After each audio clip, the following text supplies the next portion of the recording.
Matagal na rin tayong naghahanap ng ganung motor. Okay. I remember na nabanggit ko po yun isang araw sa ating vlog. Okay. Yung Sigma 250 nga.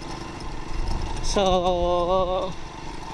bihira, dito po sa Zamboanga City ay bihirang-bihira ka makahanap ng Sigma 250.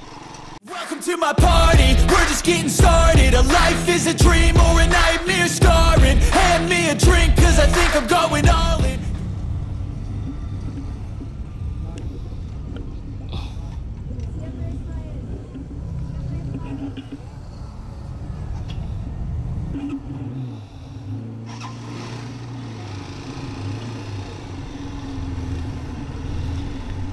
So tulad ng pagkasabi ko po ay medyo maulan pa rin dito sa may Zamboanga City. Kaya every time na umaaraw ay nagte-take advantage tayo. Parang sa ganun is dali lang, ikakabit natin yung yung belt na cover natin. Hindi pong dahil kung bakit may cover ang ating tanke, kasi yung niya, yung haluga na po yung kanyang cover pag umuulan. Okay, kasi pag umuulan siya, hindi ko lang kung lahat ng big bike ay ganito or baka luma na lang talaga yung goma ng ating tanke.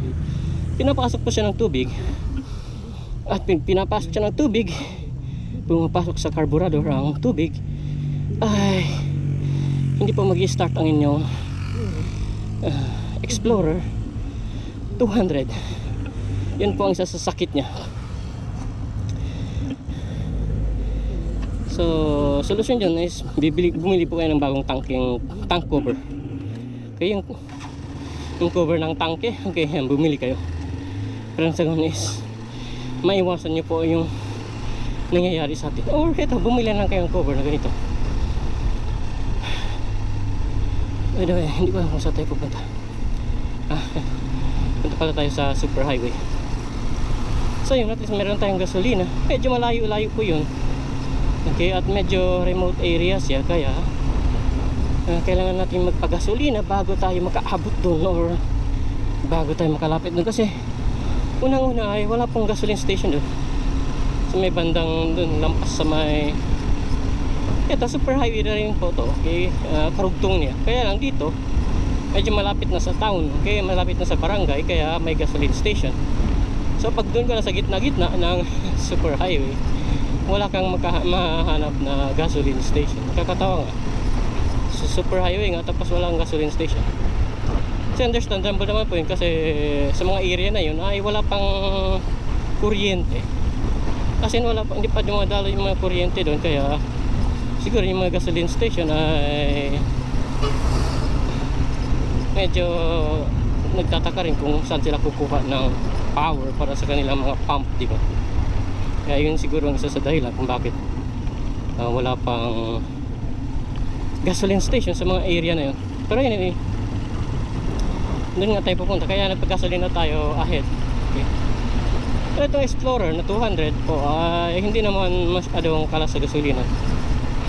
Para ka rin naka-radar, ganun lang yung consumption. Mga 35 kilometers per liter. Oo, ganun, mga 35 kilometers per liter. Parang mga Sigma rin. Sigma 250. Ganun.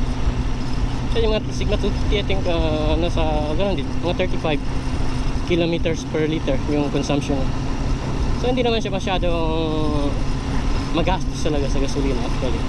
Average lang naman. Pero pagkasabi ko, parang mga radar lang. So anyway,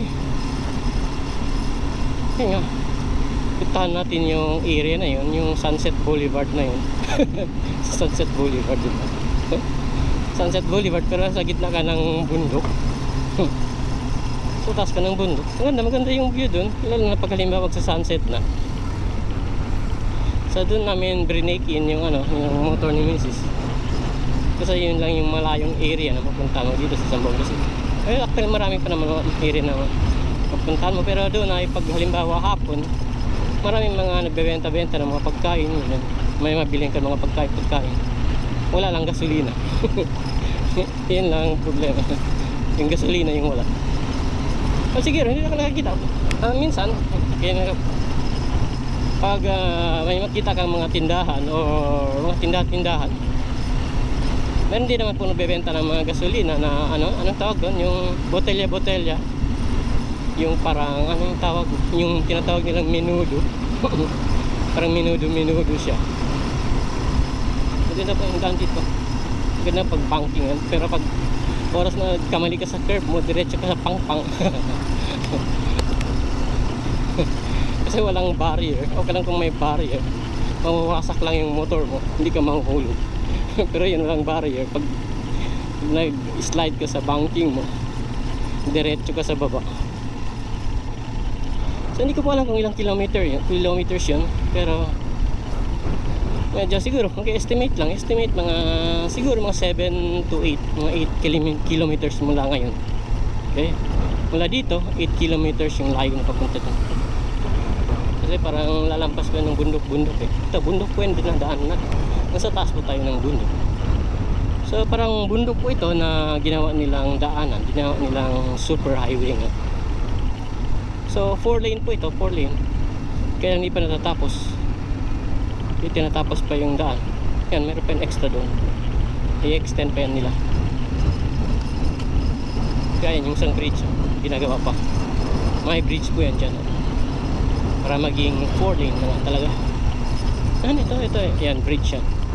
Okay, additional bridge para maging 4 lane nga dito. So tulad ng sabi ko, karugtong po ito ng super highway. Tagal-tagal na rin kasi hindi na bisita to. Okay, although itong daan matagal-tagal na nagawa, mga ilang years na rin nagawa to, paunti-unti nagawa ng gobyerno. So mapapansin nyo yan, bumibitak na, hindi pa natatapos yung iba bumibitak na dahil sa fault line. So anyway, ano bang pag-usapan natin ngayon? By the way, yung medyo nakakalungkot po kasi wala na tayong Raider. Ang pinagtataka po dun sa Raider, okay, medyo kamakailan lang, parang hindi ko na siya nadadala ng maayos. As in, halimbawa dadalhin ko siya, okay, gagamitin natin pasyal ganyan, mga ilang, hindi siya umabot ng one month. As in, hindi siya umabot ng 1 month. So nung pinayos ko yung last time, yun na nga yung sa yung niya, yung sa timing chain niya, binili ko ng bagong timing chain, yun maayos na siya. So for tinesting ko yun, maayos naman. Kaya yun, medyo dinispas na natin siya. Okay, may nakipag-swap po sa atin na gusto ko rin yung motor. Matagal na rin tayong naghahanap ng ganung motor. Okay, I remember na nabanggit ko po yun isang araw sa ating vlog. Okay, yung Sigma 250 nga. So bihira dito po sa Zamboanga City, ay bihirang-bihira ka makahanap ng Sigma 250. Okay, so ang problema lang, makakahanap ka sa mga Davao, Cagayan de Oro, meron sila.